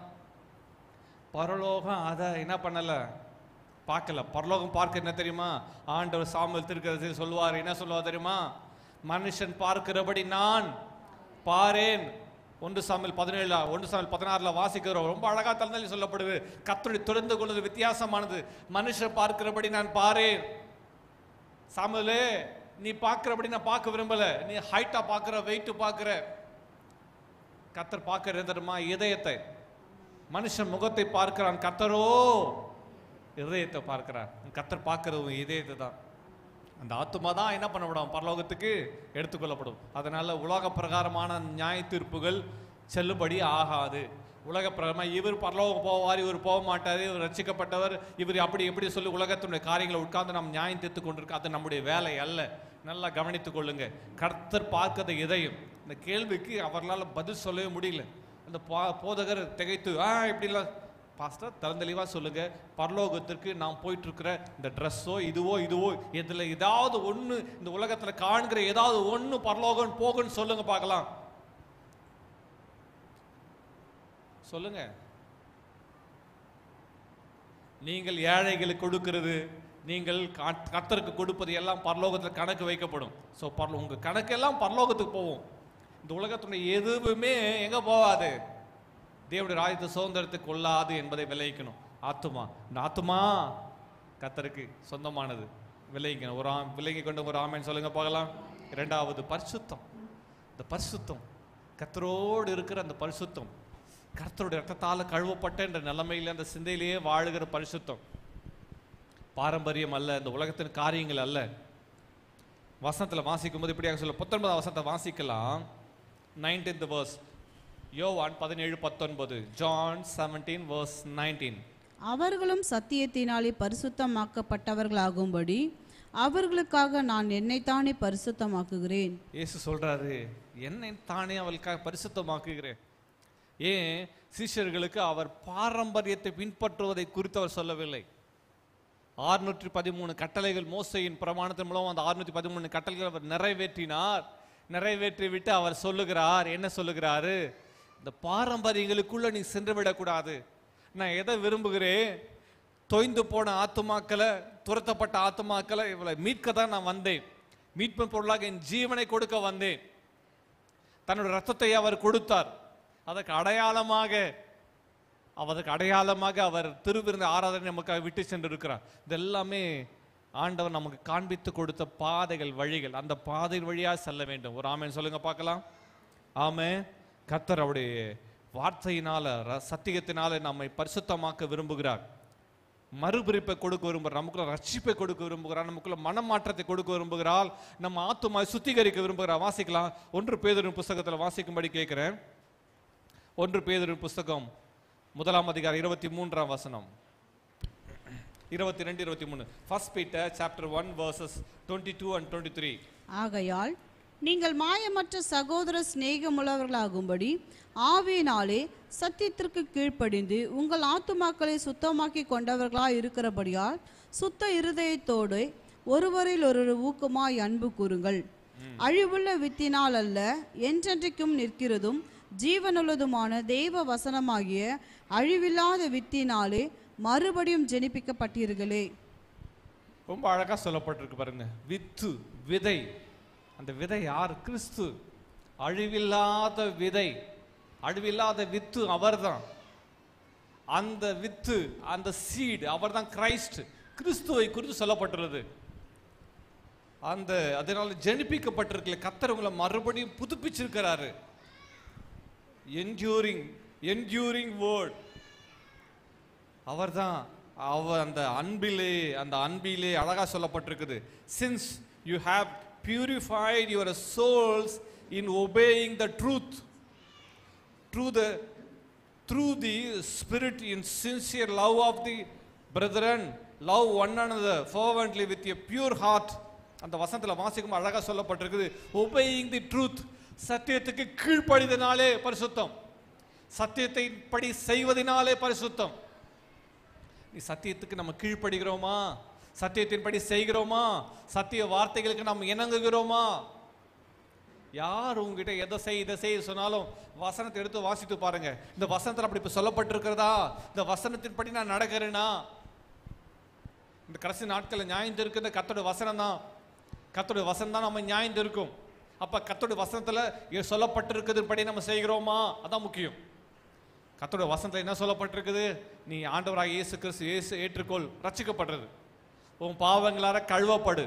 அந்த பாவங்களார கழுவப்படுது ஞானஸ்நானம், மறுபடியும் பிறத்தல், பரிசுத்த ஆவியின் அபிஷேகம். இது 3 காரியம் ரொம்ப முக்கியம். ரட்சிக்கப்படுறது, இல்லை சொல்லுங்க, ரட்சிக்கப்படுதல், ஞானஸ்நானம் பெறுதல், அடுத்தது பரிசுத்த ஆவியின் அபிஷேகம். பரலோகம் போறதுக்கான திறவுகோல்கள் இதுதான். இதற்கு மாறாத உலகம் என்னென்ன காரியங்களை சொன்னாலும் அதற்கு இசைந்து கூடாதிருங்கள். அவைகள் எல்லாமே வசனத்தின் அடிப்படையில் இருக்குதா ஆராய்ஞ்சு பார்க்கணும். ஆமென், அல்லேலூயா. கர்த்தருடைய வசனத்தை பற்றி பவுல் அந்த பேதுரு எழுதுகிறார் பாருங்க.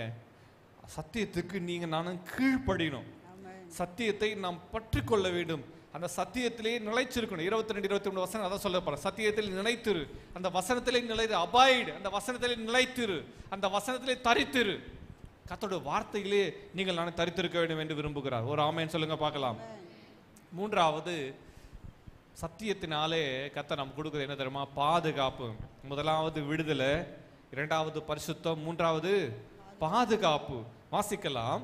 கர்த்தருடைய வசனம் நம்மை பாதுகாக்கிறதா? அப்போஸ்தலன் பவுல் எபேசியருக்கு நிருபத்தை எழுதும் போது அவர் சொல்றாரு, சத்தியம் என்ன கச்சை உங்க அறையில கட்டிக்கொள்ற. ஏன் தெரியுமா? சத்துரு எழுதுகிற எல்லா அக்கினி ஆஸ்திரங்கள் எல்லாம் அவித்து போடத்தக்கதாக நம்ம அந்த அறைகளை கட்டிக்கொள்ள வேண்டும். வாசிக்கலாம். Ephesians chapter 6 verse 14. எபேசியர் 6:14 வாசிப்போம். எபேசியர் 6:14.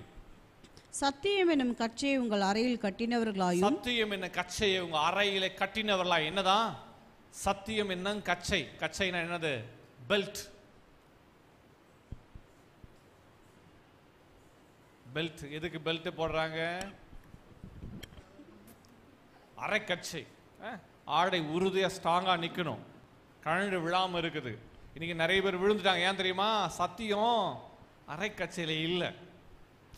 இன்னைக்கு நம்ம வாழ்க்கையில விழுகைக்கு காரணம் என்ன தெரியுமா? சத்தியத்தை இன்னைக்கு கட்டி கொண்டிருக்கிறோமா? வசனத்தை வாசித்து, நான் கர்த்தருடைய வசனத்தை வாசித்து இருக்கிறேன், இந்த வசனம் இப்படிதான் சொல்லுகிறது, அந்த வசனத்தின்படி நான் நடக்கிறேன் என்று சொல்ல முடியல, உறுதி இல்லை. அதனால்தான் பவுல் எழுதுகிறாரு, சாத்தானை முறியடிக்கணுமா? சத்தியத்தை அறையில கட்டிக்கொள். இந்த பெல்ட்ல தான் என்ன பண்ண கவனிங்க, சோல்ஜர் இந்த பெல்ட்ல தான் என்ன சொருகி வச்சிருப்பா தெரியுமா? பட்டயத்தை என்ன பண்ணிருப்பாரு? சொருகி வச்சிருப்பார். அப்போ பட்டயம் எங்க இருக்கு தெரியுமா? கச்சையில தான் இருக்குது. அப்போ கர்த்தருடைய வசனத்துல தான் அந்த பட்டயம் எதை குறிக்க? ரேமா வேர்ட், வெளிப்படுத்தப்பட்ட வார்த்தை. எங்க தான்? கர்த்தருடைய வசனம். அப்போ வசனம் தான் பெல்ட். புரியுதா? இதுல தான் என்ன சொல்ல கொடுக்கப்பட்டிருக்குது? பட்டயம் சொருகி வைக்கப்பட்டிருக்குது. அப்போ சத்துருவை நீங்க தாக்க வேண்டுமானால், வீழ்த்த வேண்டுமானால் சத்தியத்துல நிறைஞ்சிருக்கணும். அதனால சங்கீதம் 91 வாசிக்கிறோம். Psalm 91:4 வாசிக்கலாம். சங்கீதம் 91, சங்கீதம் 91 சங்கீதம் எல்லாரும் மனப்பாடமா தெரியும் நினைக்கிறேன். சொல்லுங்க பார்க்கலாம். உன்னதமானவரின் மறைவில் இருக்கிறவர் சர்வ வல்லவருடைய நிழலில் தங்குவார். 4ஆம் வசனத்தை சொல்லுங்க. அவர் சத்தியம் உனக்கு பரிசை. பசர போட்டிங்களா? சிறகுகளாலே மூடுவார், அவர் சத்தியம் அடைக்கலம் புகுவாய், அவருடைய சத்தியம் உனக்கு பரிசையும் கேடகமாகும். எல்லாம் சொல்லுங்க. சத்தியம் என்னமா? பரிசையும் கேடகம். அவருடைய சத்தியம். பரிசைன்னா என்ன சொல்லுங்க பார்க்கலாம். என்ன பரிசு? சொல்லுங்க பார்க்கலாம். அவருடைய சத்தியம் உனக்கு பரிசும் கேடகமாகும். என்ன பரிசு? இப்போ மாட்டினாங்க பாருங்க. ஆமா, பரிசைனா என்ன? ஆமா, பரிசைனா வரிசை இல்ல. வசனம் சொல்லுங்க. அவருடைய சத்தியம் எல்லாம் வசனம் மனப்பாடமா தெரியும். நமக்கு எல்லாருக்கும் வசனம் தெரியும், ஆனா அது எதை பத்தி சொல்லப்பட்டிருக்கு, என்ன சொல்லப்பட்டிருக்கு தெரியல. அவருடைய சத்தியம் உனக்கு பரிசையும் கேடகமாகும். அப்படின்னா என்ன? அவருடைய சத்தியம். சத்தியம் அது ஆண்டவருடைய வசனம். வார்த்தை என்னவா இருக்குதான்? வார்த்தை என்னவா இருக்கான்? பரிசா? சொல்லு. என்னென்ன வருதோ சொல்லு. எடுத்து விடுங்க. என்ன சொல்லுங்க? பரிசைன்னா என்ன?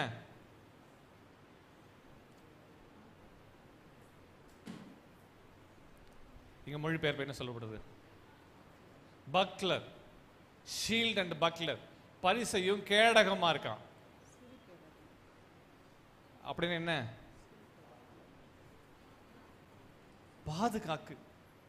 பாதுகாக்கிறது. ஒரு போர் சேவகனை அந்த பட்டயம் மன்னிக்கணும், அந்த ஒரு போர் சேவகனை ஒரு கேடகம் என்பது முழுதாய் அவனை பாதுகாத்து கொள்ளும். அந்த கேடகத்துக்குள்ள அவனை ஒளிந்து கொள்ளலாம். சத்துருடைய எல்லா அக்னி ஆஸ்திரங்களை அடிச்சாலும் அந்த ஆயுதங்கள் ஒன்று அவனை தாக்காதபடி பாதுகாக்கக்கூடியது.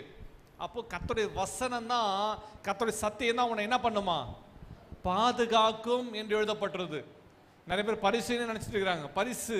பரிசு அல்ல, பரிசையும் கேடகம். அவர்தான் கேடகம், அவர்தான் பாதுகாக்கிறவர், அவரோட ப்ரொடெக்ஷன். இன்னும் எதுவும் அணுகாதபடிக்கு எந்த திசையில் அடிச்சாலும் உன்னை பாதுகாக்க கூடியது கர்த்தருடைய வசனம். அதான் அழகா சொல்லப்படும், His truth shall be your shield and buckler. இந்த பாதுகாக்கும். ஆமே, இல்ல ஒரு ஆமென் சொல்லுங்க பார்க்கலாம். அப்ப பாதுகாக்கிறது எது தெரியுமா? சத்தியம். அப்போ உலக ஜனங்கள் சொல்லுகிற பாரம்பரியங்கள் என்பது ஒரு ஆயுதங்கள். அந்த ஆயுதத்தில் பாதுகாக்கணும்னா உனக்குள்ள என்ன இருக்கணும்? சத்தியம் இருக்கணும். சத்தியத்தை விலங்கள்லாம் என்ன பண்ணுவேன்? நீ பாரம்பரியத்துக்குள்ளே சென்று விடுவாய், இந்த பாரம்பரியத்தை அனுசரிப்பாய். அதில் கர்த்தர் இருக்கிறாரா? பல நேரங்களில் நம்ம ஆராய்கிறது இல்லை. இன்னொரு வசனத்தை வாசிக்கலாம். வாசிக்கும் போது இப்படியே சொல்லப்பட்டிருக்குது. நீதிமொழிகள் புஸ்தகம் Proverbs chapter 20 verse 28. நீதிமொழிகள் 20:28. தயையும் சத்தியமும் ராஜாவை காக்கும். தயையும் சத்தியமும் ராஜாவை காக்கும். ராஜாவுக்கும் சத்தியம் தெரிஞ்சாதான் ராஜாவும் அவருடைய சிங்காசனம் உறுதிப்படும். இல்லைன்னா அவர் ஃபெயில் ஆயிடுவார், இல்லை தோத்துடுவார். தயையும் சத்தியமும் ராஜாவை காக்கும். ராஜாவை பாதுகாக்கிறது என்ன தெரியுமா? தயையுள்ள இதயம், ரெண்டாவது சத்தியம், உண்மை. இந்த இடத்துல சொல்லப்பட்டிருக்கு சத்தியம் என்ற வார்த்தையுடைய இந்த இடத்துல சொல்லப்பட்டிருக்கிற அர்த்தம் என்ன தெரியுமா? உண்மை. கர்த்தரோட வசனம் எல்லாம் என்னது? உண்மை உள்ளவைகள், புடமிடப்பட்டவைகள், உண்மை. ராஜாவை பாதுகாக்கிறதுக்கு உண்மை, உண்மையுள்ள தூதன் சொல்றப்பட்ட உண்மை ரொம்ப முக்கியம். உண்மை, உண்மை ராஜாவை பாதுகாக்கத்தான். தயையினால சிங்காசனம் நிற்கும். ஆனா அவன் ஆளுகை செய்வனுமா? சத்தியம், சரியானபடி நியாயம் செய்கிறது, நீதியின்படி உண்மையின்படி அவன் நியாயம் திருப்பது ரொம்ப அவசியமா இருக்குது. சங்கீதக்காரர் சொல்லும் போது இப்படியா சொல்லுகிறார். சங்கீதத்தில் வாசிக்க, சங்கீதம் 40 சங்கீதம் 11 வசனத்தில் வாசிக்கலாம். சங்கீதம் 40:11. Psalm 40 verse 11. கர்த்தாவே, நீர் உம்முடைய இரக்கங்களை எனக்கு கிடையாமற் போக பண்ணாதையும், உமது கிருபையும் உமது உண்மையையும் எப்பொழுதும் என்னை காக்க கடவுது. எழுதுறாரு, உமது கிருபையும் உமது உண்மையும் எப்பொழுதும் என்னை காக்க கடவுது. இந்த இடத்துல இன்னொரு மொழிபெயர்ப்பு சத்தியம் தான் சொல்லப்பட்டிருக்குது. அப்படின்னா கர்த்தருடைய உண்மையுள்ள வார்த்தைகள், உம்முடைய சத்தியம் என்னை பாதுகாக்கட்டும். உமது கிருபையும் உமது உண்மையும் எப்பொழுதும் என்னை காக்க கடவுது. உண்மை, ட்ரூத், உண்மை என்று சொல்லப்பட்டிருது. கர்த்தருடைய வார்த்தை நம்ம பாதுகாக்கும். கர்த்தருடைய வசனம் நம்ம ப்ரொடெக்ட் பண்ணும். முதலாவது கர்த்தருடைய வசனம் நம்ம விடுதலை ஆக்கும். ரெண்டாவது கர்த்தருடைய வசனம் நம்மை பரிசுத்தமாக்கும். மூன்றாவது கர்த்தருடைய வசனம் தான் நம்மை பாதுகாக்கும். இன்றைக்கு நிறைய பேர் ரட்சிப்பின் அனுபவத்தில் இல்லாத இருக்கிறார்கள். இன்னைக்கு மீட்பின் அனுபவத்தில் இல்லாத இருக்கிறார்கள். கர்த்தருடைய வசனம் தான் பாதுகாக்கும். டிவைன் ஹீலிங், தெய்வீக சுகம். அந்த தெய்வீக சுகத்தை பற்றி வேதத்தில் எழுதப்பட்டுள்ளது. தெய்வீக சுகம், கர்த்தர் அந்த தெய்வீக சுகத்தை பற்றி வேதம் முழுவதும் அவர் எழுதி வச்சிருக்கிறார். அந்த வார்த்தைகளை வாசிக்கிறது இல்லை. டிவைன் ஹீலிங், தேவன் தம்முடைய ஜனங்களுக்கு தெய்வீக சுகத்தை கொடுக்க விரும்புகிறார் என்று எழுதப்பட்டுள்ளது. டிவைன் ஹீலிங்னா என்ன? சிலருக்கு ட்ரீட்மெண்ட் எடுத்து சுகம் கிடைக்குது. அந்த மருத்துவத்துக்கு பின்னாடி ஆண்டவர் இருக்கிற மெடிசின்ஸ் பார்த்தீங்கன்னா வேதத்தில் வாசித்து பார்த்தா நிறைய காரியங்கள் சொல்லப்பட்டிருக்குது. ஆண்டவர் ஏசாயா தீர்க்கதரிசி சொல்லுவார், நீ போய் இசைக்க ராஜாவுக்கு சொல்லு, என்ன சொல்லு? ஒழுங்குபடுத்தி நீ பிழைக்க மாட்டாய் சொல்லுவார். நீ வியாதியில் இருக்க, அந்த வியாதியில் செத்து போயிடுவார். அவர் அந்த அரண்மனை முற்றத்துக்கு வரும்போது மறுபடியும் ஏசாயா தீர்க்கதரிசிக்கு கர்த்தருடைய வார்த்தை உண்டாகுது. அங்கே இசைக்க ராஜா அழுகிறார். சோர்பரமாய் திரும்பி அவர் பராபை பெரு புலம்பினான் என்று வேதம் எழுதப்பட்டுள்ளது. அவர் ஆண்டவர் நோக்கி அழுது ஜெபம் பண்ணும்போது கர்த்தருடைய வார்த்தை மறுபடியும் உண்டாகுது. ஆயுசின் வருஷங்களை 15 வருஷங்களை கூட்டுவேன் கர்த்தர் சொல்றாரு. சொல்லிட்டு அத்திப்பழ அடையை கொண்டு வந்து அவன் பிளவின் மேல, கட்டியின் மேல ஆண்டவரை 10 பட சொல்றார். அத்திப்பழ அடை இல்லை சொல்லுங்க, என்ன அடை? ஆண்டவர் ஒரு மெடிசனை சொல்றார். அதை அவன் செய்யும் போது அந்த டியூமர், இன்னொரு மொழிபெயர்ப்பு சொல்லப்பட்டிருக்கு, என்ன சொல்லப்படுதமா? அந்த ரிசர்ச் தான் போயிட்டு இருக்குது. அந்த கேன்சர் கட்டி மறைந்ததான். ஒரு ஆமேன் சொல்லுங்க பார்க்கலாம். அந்த கேன்சர் கட்டி அப்படியே சுருங்கி அது மறைந்து போனதான். டிவைன் ஹீலிங், ஆண்டவர் தெய்வீக சுகத்தை பற்றி எழுதப்பட்டிருக்கு. அப்போ ஆண்டவர் உண்டாக்கின காரியங்களை அவர் மெடிசனா பயன்படுத்தினார். அதுக்காக தான் ஆண்டவர் 6வது நாள் மனுஷன் உண்டாக்கிட்டு ஆண்டவர் அவனுக்கு உணவை எப்போ உண்டாக்கினாரு? மனுஷன் ஆண்டவர் 6வது நாள் படைச்சாரு. அதுக்கு முன்னாடி அவனுக்கு மனுஷனுக்கு ஃபுட்டை கொடுத்தாரு. எங்க வச்சிருக்காரு ஃபுட்டு? எத்தனாவது நாள் ஐயோ, ரொம்ப யோசிக்கிறீங்களே. எத்தனாவது நாள் ஆண்டவர் ஃபுட்டை உண்டாக்கினார்? சாப்பிட்றதுக்கு ஆண்டவர் ஆகாரத்தை எத்தனாவது நாள் உண்டாக்கினார்? ஆகாரம் என்ன ஆகாரத்தை உண்டாக்கினார்? பீஸா பர்கர்லாம் உண்டாக்கினாரா? இல்லை ஃப்ரைட் ரைஸ் உண்டாக்கினாரா? இல்லை பிரியாணி உண்டாக்கினாரா? பிரியாணின்னு பாஸ்டர் சொல்லுங்க, கேட்கல. மூன்றாவது நாள் உண்டாக்கினார். இல்லை கவனிங்க, ஆதியில் ஆண்டவர் கிரியேஷன் நாட்களில் வெஜிடேரியன் ஃபுட்டு தான் இருந்துச்சு. வெஜிடேரியன் ஃபுட்டு சாப்பிட்றவங்க வாழ்க. ஆண்டவர் ஆதியில் என்ன ஃபுட்டு தான் கொடுத்தாரு? வெஜிடேரியன் ஃபுட் தான். அப்போ நான்வெஜ் எப்போ வந்துச்சு? நான்வெஜ்ஜை கண்டுபிடிச்சது யாரு? நான் வெஜிடேரியன் எப்போ வந்துச்சு தெரியுமா? After the flood. நோவாவின் பேழை, நோவா அந்த நாட்களில் பேழை ஆண்டவர் பாதுகாத்தார். அதுக்கு பிறகுதான் நான் வெஜிடேரியன் உண்டாயிற்று. ஸோ மாம்ச ஜந்துக்கள் உங்களுக்கு ஆகாரமாக இருக்கிற சொன்னார். அதுக்கு பிறகுதான் மாம்ச ஜந்துக்கள் ஆகாரமாக இருந்தது. கிரியேஷனில் அப்படி இல்லை. நல்லா புரிஞ்சுக்கணும், கிரியேஷனில் அப்படி இல்லை. அதனால வெஜிடேரியன் சாப்பிட்றவங்களும் வாழ்க, நான் வெஜிடேரியன் சாப்பிட்றவர்களும் வாழ்க. ஆதியில் அப்படி இல்லை. அப்போ ஆண்டவர் மெடிசன் எங்க வச்சிருக்கா தெரியுமா? இந்த உலகத்தை கவனிங்க. நமக்கெல்லாம் ஆண்டவர் மெடிசன் எங்க வச்சிருக்கா சொல்லுங்க பார்க்கலாம். மெடிசன் எங்க இருக்குது? அததான் எங்க இருக்குது? நீங்க சாப்பிட்றது எல்லாத்துலயும் மெடிசன் சொல்ல முடியுமா? நீங்க என்னென்னவோ உள்ள தட்டுறீங்க. இல்ல, ஆண்டவர் உண்டாக்கின மெடிசன்ஸ் எல்லாம் எங்க தான் இருக்குது? வெஜிடபிள்ஸ்ல இருக்குது, கிரீன்ஸ்ல இருக்குது, பச்சை காய்கறிகள்ல, பழங்கள்ல. எல்லாம் கவனிச்சுக்கலுங்க, பழங்கள்ல தான் இருக்குது. எல்லாம் சொல்லுங்க, எங்க இருக்குது?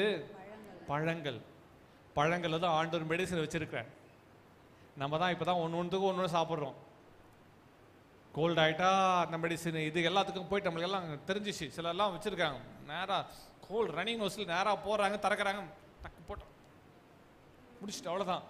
அவங்களுக்கு அவங்களே டாக்டர். இன்னைக்கு சில நாடுகள்லாம் மெடிசன்ஸ் அவ்வளோ ஈஸியாக கிடைக்கிறது இல்லை. ஆனால் இன்னைக்கு வீட்டுக்கு டாக்டர் இருக்கிறாங்க, தெரியுமா அவங்களுக்கு? இல்லை, உங்கள் வீட்டுக்கு புரியுது, அவங்க வீட்டில் எத்தனை டாக்டர் இருக்கிறாங்க அவங்களுக்கு புரியுது. ஆமாம், விலங்கிட்ட வாழ.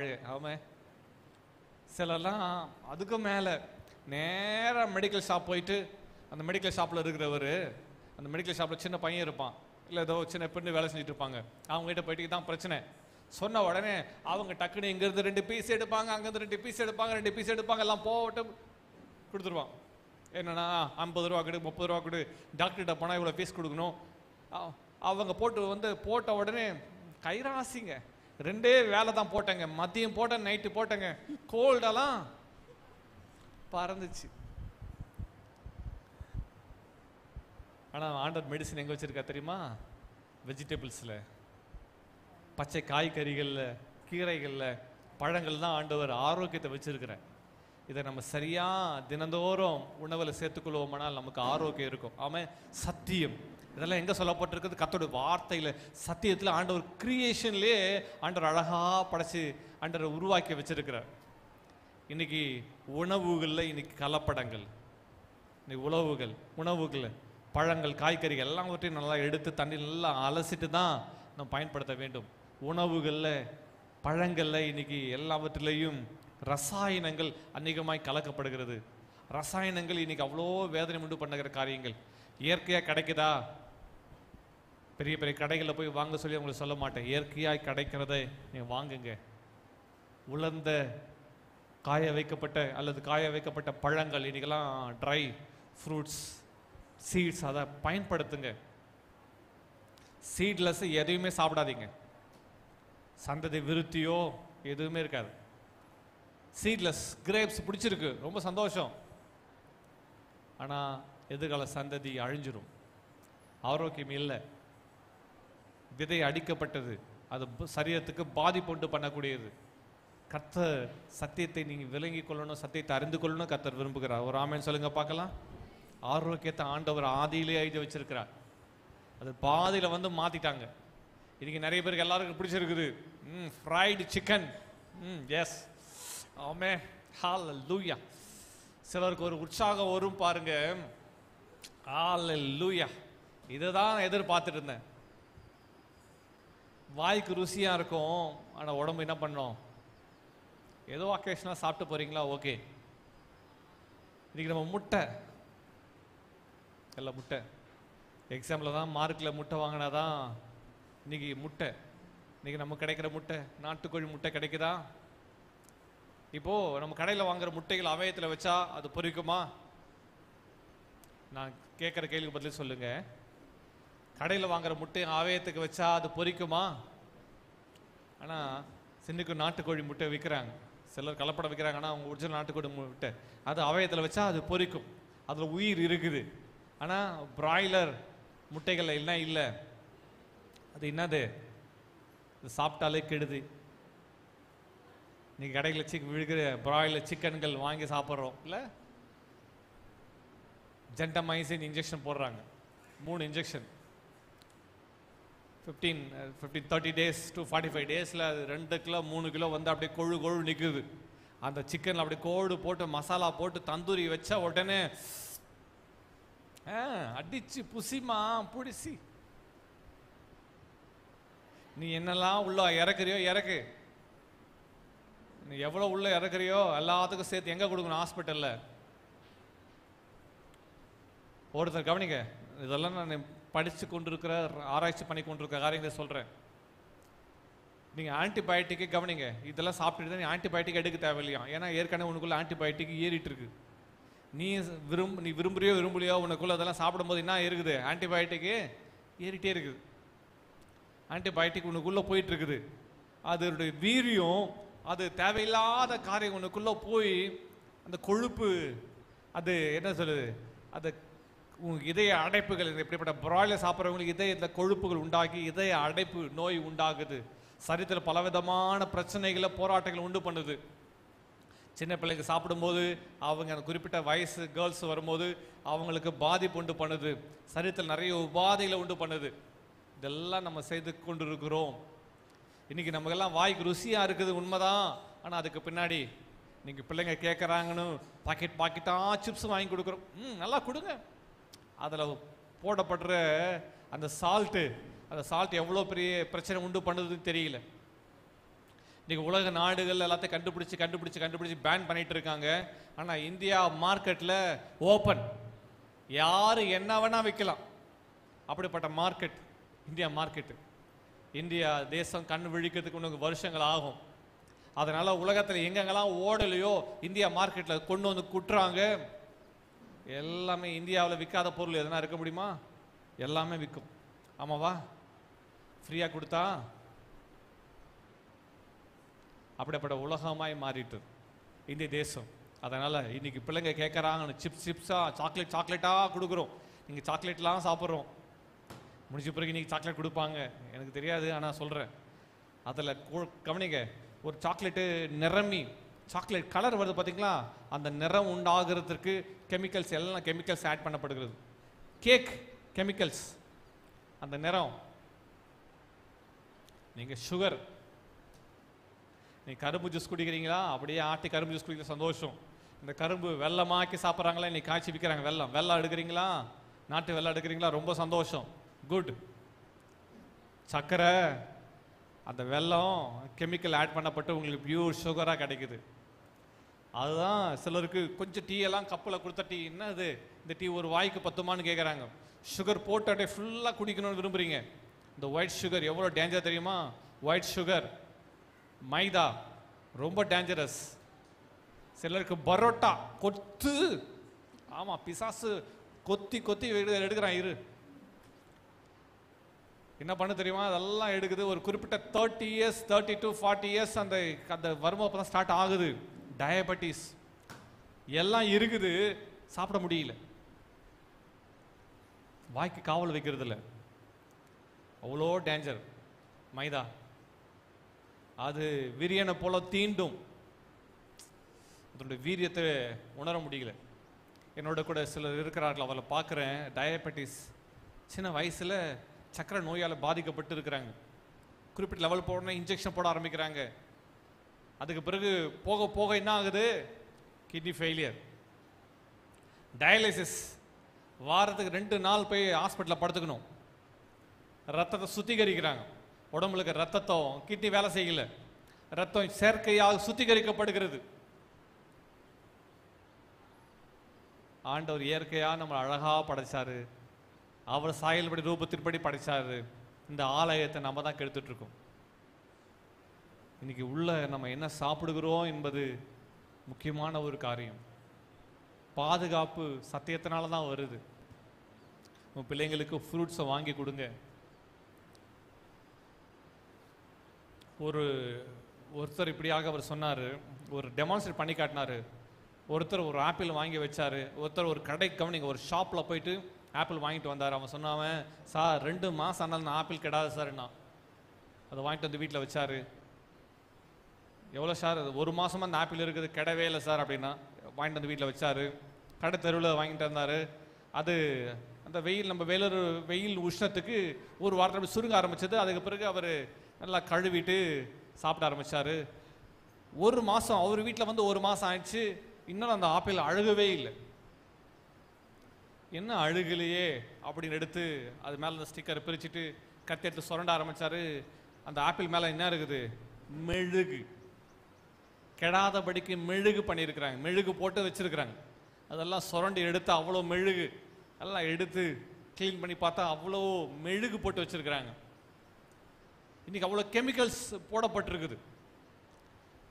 எல்லாவற்றையும் சுத்தமாக கழுவி இயற்கையான சாப்பிட. சிலருக்கு காய்கறிகள் இறங்க மாட்டேங்குது உள்ளோ. எனக்கு அந்த ஃப்ரூட்ஸ் எல்லாம் சாப்பிட்டா, காய்கறிகள் அந்த கேரட்டு குக்கும்பர் இதெல்லாம் சாப்பிட்டா உடம்பு ஆகாதுங்க, கோல்ட் ஆயிடும். இயற்கையானது என்ன பண்ணும்? கோல்ட் ஆகும். ஆனா பொரிச்சு கொடுக்கறது, அங்க வாங்குற அதை சாப்பிட்றது நல்லா இருக்கும்.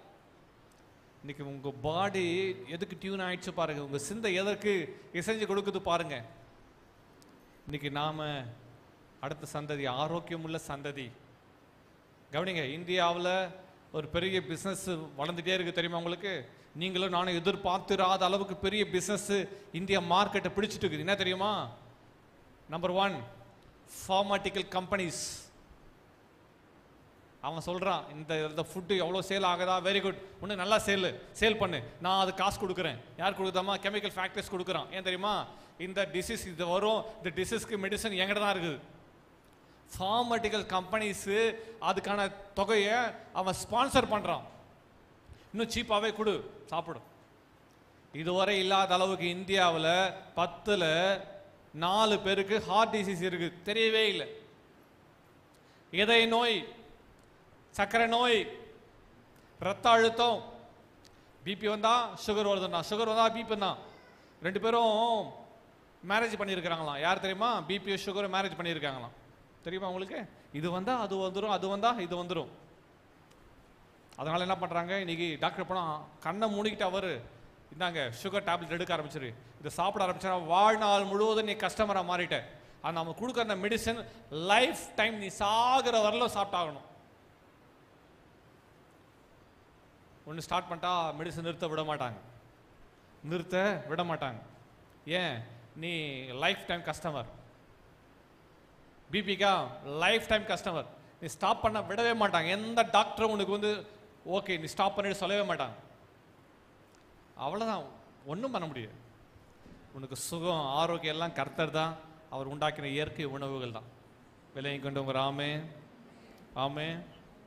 இன்னைக்கு நாம் அடிமைத்தனத்துக்குள்ள இருக்கிறோம். சத்தியம் இது சொல்லும் போது நம்ம கண்கள் திறக்கப்படுது. புரிஞ்சுச்சா? நீ கண்கள் திறக்கப்படணும். இன்னைக்கு நம்ம கண்கள் திறக்கப்படலை. நம்ம தமிழ்நாட்டை சொல்லவே தேவையில்லை. ஒன்றும் பிடிச்சது பிரியாணி, அப்படி எல்லாம் ஒயிட் ரைஸ். காலை 3 வேளை ரைஸ் சாப்பிட்றதுக்கே நம்ம ஆயத்தமாக இருக்கிறோம் இல்லை? கொஞ்சம் வெரைட்டியை மாற்றுங்க. கோதுமை வாங்கி அரைச்சி கோதுமை பயன்படுத்துங்க, கேழ்வரகை பயன்படுத்துங்க, இயற்கையான உணவுகளை காய்கறிகளை பயன்படுத்துங்க. கீரைகளை வாரத்தில் 1 நாள் 2 நாள் எடுத்துக்கொள்ளுங்க. கீரைகளை எடுத்துக்கொள்ளுங்க, காய்கறிகளை வாங்குங்க, பழங்களை கொடுங்க பிள்ளைகளுக்கு. இன்னைக்கு பிள்ளைகளுக்கு கேட்கறது எல்லாமே 10 ரூபாய் 20 ரூபா சொல்லிட்டு ஸ்நாக்ஸ் வாங்கிட்டு வந்து கொடுக்குறாங்க. அதை பயன்படுத்த சால்ட் ரொம்ப டேஞ்சரஸ். சிப்ஸில் போடுற சால்ட் ரொம்ப டேஞ்சரஸ். அயோடின் யூஸ் பண்ணுறாங்க. அது நிறைய சரீரத்தில் உபாதைகளை உண்டு பண்ணுது. பொட்டேட்டோ தானே நல்லா நினைச்சிடுறீங்க, நீங்கள் வீட்டில் செஞ்சு கொடுங்க அந்த பொட்டேட்டோவை. அயோடின் உப்பெல்லாம் பயன்படுத்துறீங்க சிலெல்லாம். இதெல்லாம் ருசிக்காக அந்த மசாலா இந்த மசாலா எல்லாம் எடுத்து போட்டு இயற்கையானதை நீங்கள் செய்கிறது, மிக்சியில் போட்டு நீங்கள் அரைச்சி செய்கிறது, அந்த இயற்கைக்கு இருக்கிற ருசி வேறு ஒன்றுமே இல்லை. இந்த ஆரோக்கியம் இந்தியாவில் நிறைய ஹர்ப், நிறைய மூலிகைகள்லாம் நம்ம பயன்படுத்துகிறோம். அந்த இயற்கையானது நமக்கு சரீரத்துக்கு ஆரோக்கியத்தை சுகத்தை கொடுக்கக்கூடியது. அந்த காலத்தில் கேள்விப்பட்டிருக்க பாட்டி வைத்தியம் கேள்விப்பட்டுக்கிறீங்களா? கோல்டுனா அதை எடுத்து ஒரு இதெல்லாம் மிளகெல்லாம் போட்டு ஒரு ரசம் வச்சு குடிப்பாங்க, அவ்வளோதான். அடுத்த நாள் கோல்டு இருக்கிறதமே தெரியாமல் போச்சு. ஆனால் இன்றைக்கி அப்படியா இருக்குது? கோல்டு இன்றைக்கி வைரல் ஃபீவர், இது மாதிரி காரியங்களுக்கு அப்படியே நம்ம அடிக்ஷனுக்குள்ளே போயிட்டோம். கர்த்தர் நம்ம விடுவிப்பாராக. ஆமென் ஆமென். சத்தியத்தை நாம் விளங்கிக்கணும். இந்த சத்தியத்தை கர்த்தர் அறிந்து கொள்ளும்படி நம்ம கண்களை திறப்பாராக. ஆமென். நம்ம தேவ சமூகத்தில் எழுதிருந்து ஜெபம் பண்ணுவோம். இன்றைக்கி சபைக்கு இதெல்லாம் போதிக்க வேண்டி இருக்குது. இன்றைக்கி அநேக சரீரத்த சுகவீனங்கள், பலவீனங்கள், அநேக உபாதைகள், நாம் பயன்படுத்துகிறவைகளில் நமக்கு தெளிவு இல்லை. யாரோ கொடுத்தாங்க, ஏதோ ருசியாக இருந்தது, ஒரு முறை டேஸ்ட் பண்ணேன்னு சொல்லி நம்ம அதுக்குள்ளே போயிட்டோம். சிலர் கவனிங்க, இன்றைக்கி சமைச்சிங்கன்னா உணவு இன்றைக்கே சாப்பிட்ருங்க, ஃப்ரிட்ஜில் வச்சு 2 நாள் 3 நாள். தெரியுமா உங்களுக்கு? ஒருத்தர் சொன்னார், ரொம்ப வீட்லேயே ரொம்ப காஸ்ட்லியான பீரோ தெரியுமா? நம்ம வீட்டில் காஸ்ட்லியான பீரோ, ஆமாம், காஸ்ட்லியான குப்பை தொட்டி தெரியுமா? நம்ம வீட்டில் வச்சுருக்கிற காஸ்ட்லியான குப்பை தொட்டி, ஆமாம், 10,000 கம்மி இல்லை, 10,000 15,000 காஸ்ட்லியான என்னது? ஆமாம். இன்னைக்கு சாப்பிட்டுட்டு நீ செஞ்சிட்டிங்களா, சாப்பிட்டீங்களா, இல்லை வேற யாருக்கும் ஷேர் பண்ணிட்டுங்க. உணவு, கீரை, காய்கறிகள்லாம் செஞ்சுட்டியா, அடுத்த நாள் அதை வச்சு நீங்கள் சூடு பண்ணேன்னா வச்சுக்க. சிலர் அதான் பிளான் பண்ணிட்டு வந்திருப்பீங்க, சச்சி முடிச்சுட்டு வந்து ரைஸ் வச்சோமா, குழம்பு எடுத்தோமா, சூடு பண்ணிமா, சாப்பிட்டோமா. சிலர் குழம்பு செஞ்சு அப்படியே வச்சுருது 2 வாரத்துக்கு, அப்படியே பிளான் பண்ணி சூடு பண்ணி நல்லா இருக்கும், ஜாலியாக இருக்கும். ரொம்ப வேலை கம்மி, ஒரு முறை செஞ்சுட்டா அவ்வளோதான். ஆனால் எவ்வளோ ப்ராப்பர்ட்டி மாறு தெரியுமா? ஃப்ரிட்ஜுக்குள்ளே வைக்க முடியாத பொருட்கள் இருக்குது தெரியுமா உங்களுக்கு? ஆனியன்லாம் ஃப்ரிட்ஜுக்குள்ளே வைக்கவே கூடாது, இஞ்சி ஃப்ரிட்ஜுக்குள்ளே வைக்கவே கூடாது.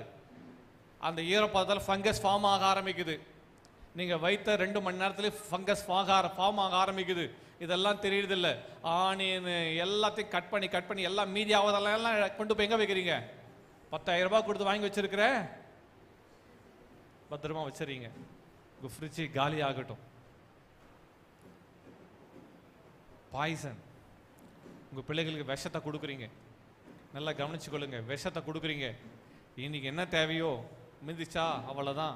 என்ன தேவை சாப்பிடுங்க, மீதியை ஃப்ரிட்ஜில் வச்சு சூடு பண்ணி கொடுக்க. இன்னைக்கு ப்ராப்பர்ட்டி மாறுது, அடுத்த நாள் சூடு பண்ணி சாப்பிடும் போது பாய்சனாக மாறுது.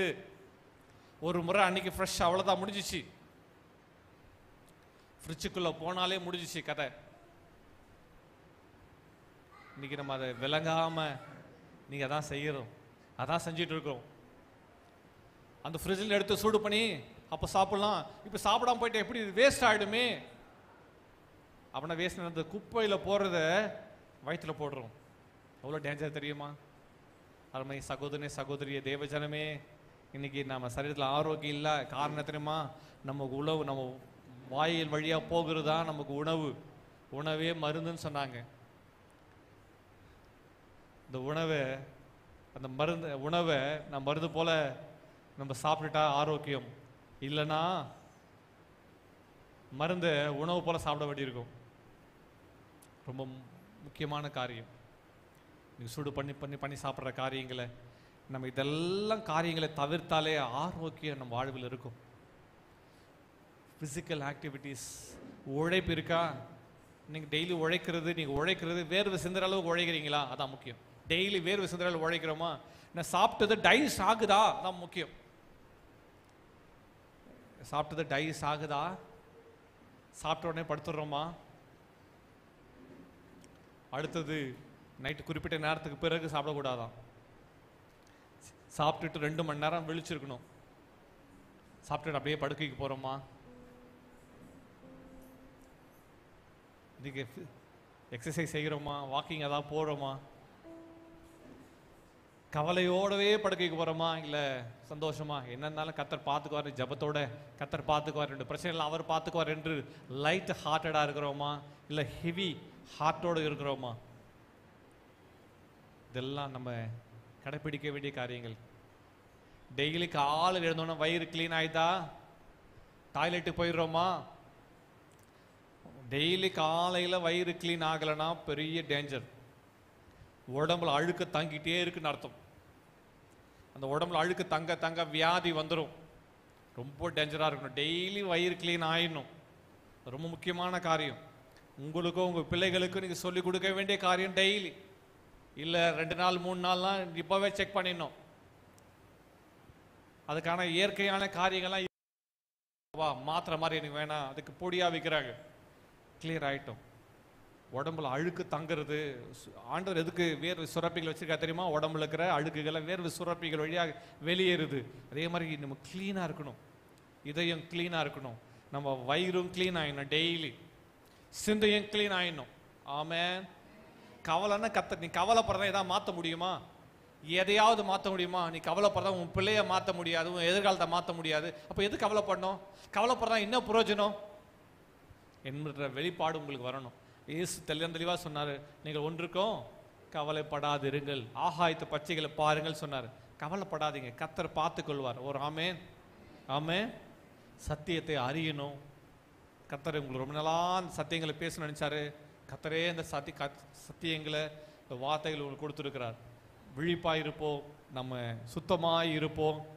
கர்த்தருடைய வசனமே நம்ம பரிசுத்தமாக்கும். கர்த்தருடைய வசனமே நம்ம விடுதலை கொடுக்கும். கர்த்தருடைய வசனமே நம்மை பாதுகாக்கும். ஜெபம் பண்ணுவோம். கர்த்தாவே உமக்கு ஸ்தோத்திரம். எல்லாரும் கரங்களை உயர்த்தி கர்த்தர் நன்றி செலுத்தலாமா? கர்த்தர் நமக்கு உணர்த்து விட்ட காரியங்கள், நீங்க நான் மாற வேண்டும் என்று கர்த்தர் சொல்லிக் கொடுத்த காரியங்கள். அல்லேலூயா. நம்மை அவர் ஒரு முகாந்தரத்தோடு அழைச்சிருக்கிறார். நம்ம தெரிந்து கொண்டார். நம்மை அவர் ஆசீர்வதிக்க விரும்புகிறார். இந்த வார்த்தைகளை கேட்டுக்கொண்ட மகளே மகனே, உன் வாழ்வில் அவருடைய ஆசீர்வாதம், நிறைவான நன்மை, கிருபைகளை கர்த்தர் பொழிந்தருள்வாராக. அவருடைய வசனத்தின்படியே நம்மை பாதுகாத்துக் கொள்வாராக. அவருடைய வசனமே சத்தியம்.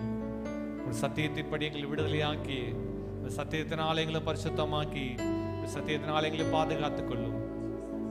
இயேசுவின் நாமத்தில் விடுதலைக்காக சுகத்துக்காக ஜெபிக்கிற ஆண்டவரே, இந்த வேலையில் யாரெல்லாம் சுகவீனத்தோடு பலவீனத்தோடு வியாதி பிடிகள் இருக்கிறாங்களோ டிவைன் ஹீலிங்காக ஜெபிக்கிறேன். ஜெபம் பண்ணலாமா? இயேசுவின் நாமத்தினால கர்த்தாவே இப்போது டிவைன் ஹீலிங்காக ஜெபிக்கிறேன். ஆண்டவரே உம்மை துதிக்கிறோம், ஸ்தோத்தரிக்கிறோம்.